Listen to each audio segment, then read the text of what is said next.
ঘটনা এবছৰৰ পূৰ্বৰ শুৱালকুছিৰ এটা পৰিয়াললৈ আহিছিল অচিনাকি নম্বৰৰ পৰা কেইবাটাও ফোন কল। এই ফোন কলবোৰ আহিছিল শত্ৰু ৰাষ্ট্ৰ পাকিস্তানৰ পৰা। অৰ্থাৎ এবছৰৰ পূৰ্বৰ এই ফোন কল আৰু ভিডিঅ' কলবোৰেই বিপদ মতাই আনিলে শুৱালকুছিৰ এটা পৰিয়াললৈ।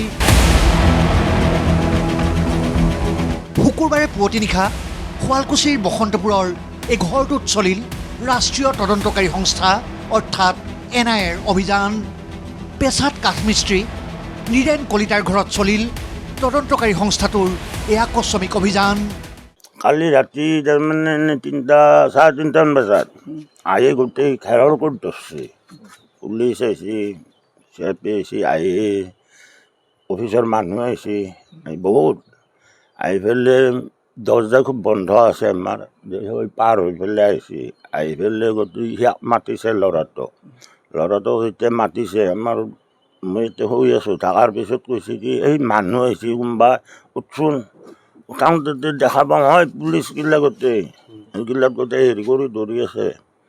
ধৰি ইয়াক কিবা কাৰণে হেৰি কৰি গোটেইগিলা চেক কৰিছে। প্ৰথমে কাক বিচাৰিছিল? প্ৰথমতে আপাটোক বিচাৰিছে, হীৰকক বিচাৰি পেলাই সেইগিলা গোটেই সিয়াৰিগিলা ডকুমেণ্টছগিলা চাইছে। কি কি ডকুমেণ্ট চাইছে? এই বেংকৰ বহি চাইছে, হেৰি চাইছে, চাই পেলাই পইচা সোমাই দিয়া বুলি সেইগিলা হেৰি কৰি চাইছে। NIAৰ দলটোৱে আটক কৰি লৈ যায় নীৰেণ কলিতা, তেওঁৰ পুত্ৰ হীৰক কলিতা আৰু জীয়ৰী ৰূপালী কলিতাক। বিগত বৰ্ষৰ জুন মাহত আহিছিল পাকিস্তানৰ পৰা অডিঅ' আৰু ভিডিঅ' কল। এই ফোন কল ৰিচিভ কৰিছিল ৰূপালী কলিতাই। অলপমান জুন মাহতে আহিছে যোৱা বছৰ। তাৰপিছত একো নাই, অলপমান দেৰি কথা পাতিলোঁ, হেলৈ লগাইছোঁ, একো নকয়, বাছ কাটি দিছোঁ। সেয়ে একদিন অডিঅ' কল আহিছে, কি কৰি আছা, কি খবৰ, সেইটোৱে সুধিছে। অসমীয়াত সুধিছে? নহয়, হিন্দীত সুধিছে। আৰু একো কৰা নাই। তাৰপৰা আৰু ফোনে অহা নাই। প্ৰথমতে ভিডিঅ' কল আহিছিল নেকি? তাৰপিছতে এখন হেলৈ লগাইছোঁ, একো নকয়, আন্ধাৰ মুন্ধাৰ দেখাই থাকে। সেয়ে কিমান বাৰ কল কৰিছিল? নাই, একবাৰে ভিডিঅ' কল আৰু একবাৰ অডিঅ' কল। সেয়ে মোবাইলটো কাৰ আছিল? সেইটো মোৰে আছিল। সি ফোনৰ পৰাহে ফোন আহিছে, মই কৰা নাই। কিবা মেছেজ আহিছিল নেকি? নাই, মেছেজ চেছেজ নাই। ক'ৰ ফোন কিবা গম পাইছিলে নে তুমি? ক'ৰ ফোন সুধিছিলোঁ, ক'ৰ পৰা মোৰ নম্বৰটো পালা, একো নকয়। দিল্লীৰ পৰা অহা এটা NIAৰ দলে শুৱালকুছিৰ এই পৰিয়ালটোৰ ঘৰত চলোৱা অভিযানত কোনো সন্দেহজনক তথ্য লাভ নকৰিলে। NIAৰ দলটোৱে তেওঁলোকক সুধিছিল পাকিস্তানীৰ লগত তেওঁলোকৰ সম্পৰ্ক কি, কিমান টকা লাভ কৰে তেওঁলোকে।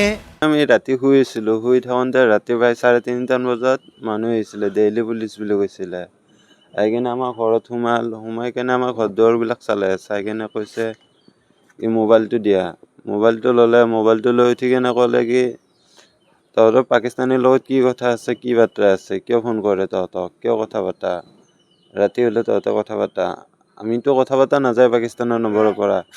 আজিৰ পৰা প্ৰায় 1 বছৰমান আগত এনেই পাকিস্তানৰ নম্বৰত ফোন আহিছিল আমাৰ বাইদেউৰ মোবাইলত, কিন্তু ফোন আহিব পাৰে ফোন নম্বৰত। তেতিয়াতো কি একো কোৱা নাই, বাছ 5টামান মিছ কল হৈ আছে। মিছ কল হৈ থাকোঁতে তাৰপিছত এনেই 5 ছেকেণ্ডমানৰ কাৰণে ফোনটো ৰিচিভ কৰা গৈছিল, বাছ সিখনদয়ে। যোৱাকালি জেৰা কোবাইছে, এনেকৈ ক'ৰ মানুহ কেনেকৈ চিনি পাওঁ, কিবা দি আছে নেকি মোক, সেইগিলাই সুধিছে। পইচা চইচা দিছে নেকি, লাগাল ধৰিছোঁ নেকি মই, সেইখনদয়ে। এই ঘটনাই জোকাৰি গৈছে শুৱালকুছিক। নিশা আটক কৰি লৈ যোৱা নীৰেণ কলিতা, ৰূপালী কলিতা আৰু হীৰক কলিতাক NIAৰ সোণাপুৰস্থিত কাৰ্যালয়ত 12 ঘণ্টা ধৰি জেৰা কৰা হয়, কিন্তু তেওঁলোকৰ মোবাইল ফোন জব্দ কৰি ৰাখিছে NIAয়ে। শুৱালকুছিৰ পৰা পুলিন দাস, ND24।